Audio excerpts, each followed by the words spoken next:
आज शाम को जब पप्पू और डेज़ी स्कूल से घर वापस आए तो ड्राइंग रूम में कर्नल जोसेफ को पापा के पास देखकर खुशी से फूल गए। कर्नल जोसेफ पापा के बहुत पुराने दोस्त थे। हाई स्कूल तक दोनों एक ही स्कूल में रहे। उसके बाद पहले जंग अजीम छिड़ गई। कर्नल जोसेफ फ़ौज में भर्ती होकर यूरोप चले गए। जंग ख़त्म होने के काफ़ी अरसे बाद तक वो यूरोप में सियाहत करते रहे, फिर हिंदुस्तान लौट आए। कर्नल जोसेफ जब भी पापा से मिलने आए बड़ी दिलचस्प कहानियाँ सुनाया करते थे। इसलिए पप्पू और डेज़ी उनका बड़ी बेचैनी से इंतज़ार करते रहते थे, क्योंकि उनके लिए चॉकलेट के बहुत से डब्बे भी लाया करते थे। पप्पू और डेज़ी जल्दी से किताबें मेज़ पर फेंक कर ड्राइंग रूम में आ धमके। आओ मेरे बच्चों, कर्नल ने उन्हें देखकर कहा और डेज़ी को गोद में उठा लिया। अंकल, डेज़ी ने कर्नल से कहा, कोई अच्छी सी कहानी सुनाइए। जाओ खेलो, हमें बातें करने दो, पापा ने डेज़ी को डांटा। नहीं दोस्त, कर्नल ने पापा से कहा, मेरे बच्चों को इस तरह ना डांटा करो। ये कहकर उन्होंने जेब से चॉकलेट के 2 डब्बे निकालकर पप्पू और डेज़ी को दे दिए। हाँ तो मेरे बच्चों, आज मैं तुम्हें अपनी ज़िंदगी का एक सच्चा वाक़या सुनाता रहा हूँ, कर्नल ने बच्चों को मुखातिब करके कहा। ज़रा एक सिगार देना, उन्होंने पापा से कहा और सिगार का धुआं बिखरते हुए बोले। जंग ख़त्म होने के बाद मैं यूरोप में इधर उधर घूमता रहा।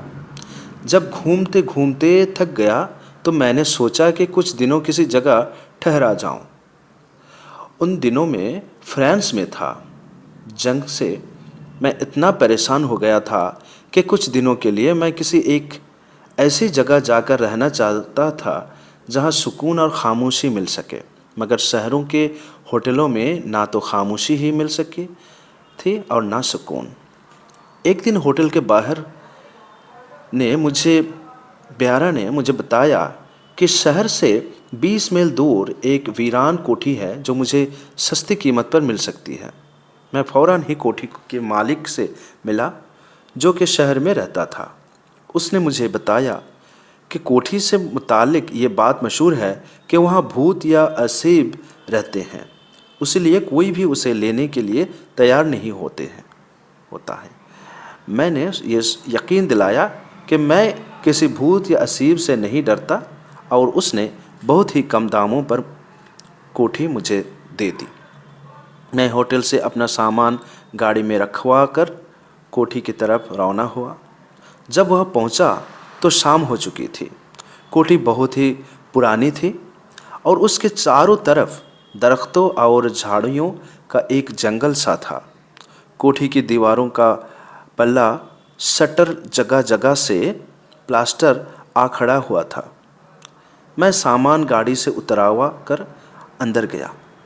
कोठी के अंदर एक हॉल, 3 कमरे, एक बावर्ची खाना था। एक कमरे बंद था, बाकी सब खुले हुए थे। दीवारों पर गिर्द की तह जमी हुई थी और जगह जगह मकड़ी के जाले लगे हुए थे। गाड़ी वाला सामान अंदर रखकर चला गया। मैं अब कोठी में अकेला रह गया, क्योंकि अब रात होने वाली थी। इसलिए मैंने लैंप रोशन कर दिया और बंद कमरे की तरफ बढ़ा। उस कमरे के अंदर सिर्फ एक पुराना संदूक रखा था। मैंने संदूक को उठाने की कोशिश की, मगर उसको हिला भी ना सका। मैंने उसका ढांचा उठाया। उसके अंदर पुराने किस्म के कपड़े रखे थे। मैं कपड़ों को निकाल कर फर्श पर फेंकने लगा। सबसे नीचे एक सुर्ख रंग का आईना रखा था।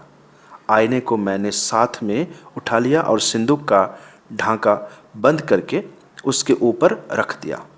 संदूक के अंदर और कोई ख़ास चीज़ ना थी। मैं कमरा बंद करने के बाद बाहर आ गया।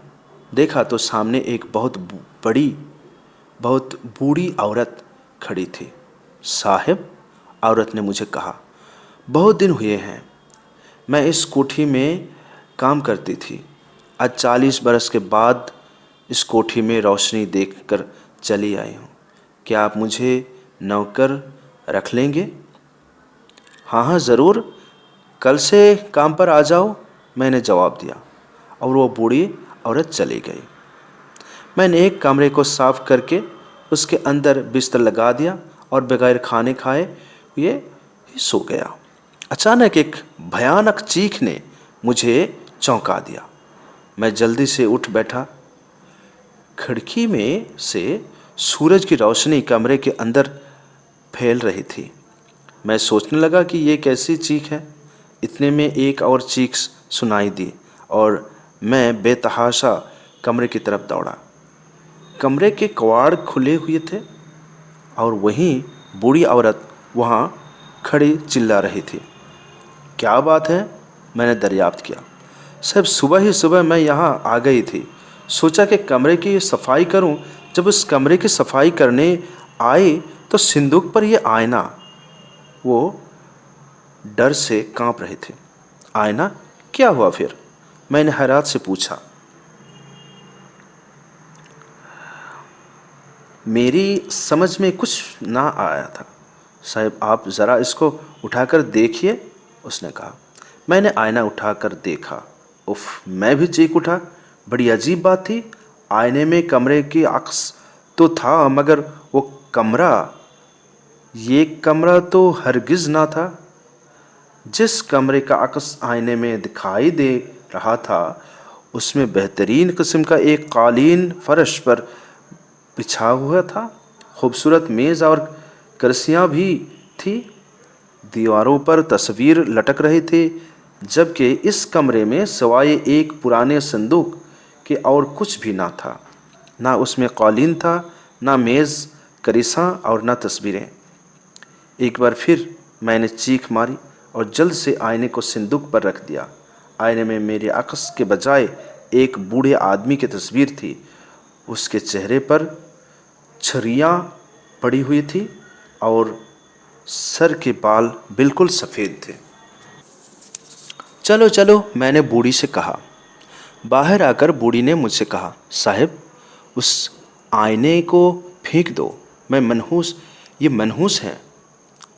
हाँ, ज़रूर फेंक दूंगा, मैंने उसको कह दिया, लेकिन ये सोच रहा था कि उसका राज मालूम करने की कोशिश करनी चाहिए। उसके बाद बूढ़ी का काम में लग गई और मैं बाहर घूमने चला गया। बंगले से सामने ही सड़क थी जो शहर को जाती थी। बहुत देर तक मैं इधर उधर घूमता रहा। जब शाम होने लगी तो कोठी पर वापस आ गया। बूढ़ी वहाँ मौजूद ना थी। मैंने उस कमरे में से आईना उठा लिया और खिड़की में खड़ा होकर आईने में सड़क का अक्स देखने लगा। मुझे बड़ा ताज्जुब लगा कि सड़क पर एक पुरानी किस्म का गाड़ी जा रही थी। इस किस्म की गाड़ी तमाम फ्रांस में तकरीबन ख़त्म हो चुकी थी। मैंने मुंह फेर कर देखा। सड़क पर एक उम्दा किस्म की कार दौड़ रही जा रही थी। क्या ये उसका अक्स था? मैंने खुद से सवाल किया और जब बहुत देर तक सोचने के बाद भी किसी नतीजा पर ना पहुंचा तो आईने को अपने पलंग के सरहाने रखे हुए स्टूल पर रख दिया। रात हो चुकी थी, इसलिए मैं स्विच दबाकर बल्ब रोशन कर दिया। मैं फिर चौंक पड़ा। आईने के अंदर बल्ब का अक्स तो ना था, बल्कि बहुत बड़े फानूस और मोमबत्तियों का अक्स था। इतने में बूढ़ी औरत खाने के बर्तन लिए हुए मेरे कमरे में दाखिल हुए और उसी स्टूल पर उनको रखने के लिए छक्की छन से बर्तन ज़मीन पर गिर पड़े। मैंने देखा उसका सारा बदन बुरी तरह कांप रहा था। भूत, वो कह रहे थे और उसकी उंगली आईने की तरफ उठी रहे थे। मैंने मुड़कर देखा, आईने में उस बूढ़े का अक्स था। बहरहाल उस आईने को मैंने उठाकर बिस्तर के नीचे रख दिया। तब बूढ़ी की जान में जान आई। साहब, आपने उसको फेंका नहीं? बूढ़ी ने मुझसे कहा।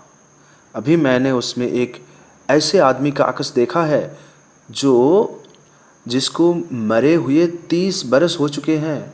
मैं यहाँ काम करती थी, उस वक्त मेरी उम्र 15 बरस की थी। वो उस कोठी का मालिक था। उसके बाल बर्फ़ की तरह सफ़ेद थे और मुंह पर छर्रियाँ पड़ी थी।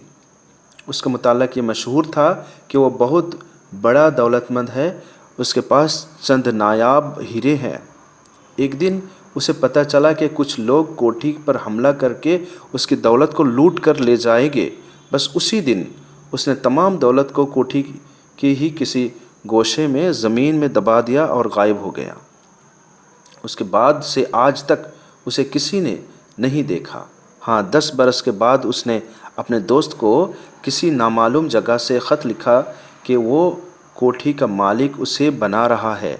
जिस शख्स से तुमने ये कोठी खरीदी है वही उस बूढ़े का दोस्त है।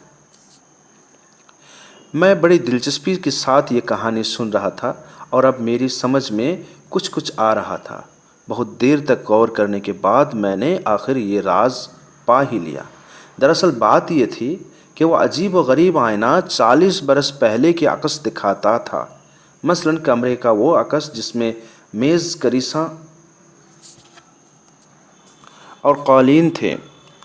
बूढ़ी ने मुझे बताया कि 40 बरस पहले ये कमरा उस बूढ़े का ड्राइंग रूम था, जिसके फर्श पर कालीन बिछाया हुआ था। उम्दा किस्म की मेज़, करीसा रखी थी और दीवारों पर तस्वीरें लटक रही थी। मुझे सड़क पर जाती हुई उस पुरानी किस्म का गाड़ी का ख्याल आया। बूढ़ी ने मुझे बताया कि 40 बरस पहले तमाम फ्रांस में ऐसी ही गाड़ी चलती थी। हो सकता है 40 बरस पहले ठीक उसी वक्त कोई गाड़ी सड़क पर जा रही हो। अब सवाल ये बाकी रह गया था कि मुझे अपनी शक्ल के बजाय उस बूढ़े की शक्ल क्यों दिखाई देती। फिर खुद ही मैं उस नतीजे पर पहुंचा कि 40 बरस पहले वो बूढ़ा आईने के सामने खड़ा होगा। और हाँ साहिब, कल इतवार है ना? बूढ़ी ने मुझसे कहा। 40 बरस पहले कल के दिन ही शाम के वक्त बूढ़े ने ख़जाने को कहीं छुपा दिया था। और मैं सोचने लगा, तब तो ज़रूर मुझे ख़जाने का पता मिल जाएगा। रात काफ़ी हो चुकी थी। बूढ़ी रुखसत हुई। मैंने आईने निकाल कर देखा। हालांकि मेरे कमरे में बल्ब जल रहा था, लेकिन बिल्कुल सियाह था। मैंने सोचा कि 40 बरस पहले कमरे में अंधेरा ही रहा होगा। मैंने आईने फिर स्टूल पर रख दिया। जब आंख खुली तो दिन काफ़ी चढ़ गया था। बूढ़ी अभी तक ना आई थी। मैंने उठकर मुंह हाथ धोआ और कपड़े पहनकर बाहर घूमने लगा। सारा दिन इधर उधर घूमता रहा। जब शाम करीब आई तो ख्याल आया कि अब आईने में देखना चाहिए कि बूढ़े ने ख़जाना कहाँ छुपाया है। मैं कोठी की तरफ वापस हुआ। कंपाउंड में कदम रखते ही मैं ठठक कर खड़ा हो गया। ज़मीन पर उस आईने के टुकड़े बिखरे पड़े थे। मुझे बड़ा अफसोस हुआ।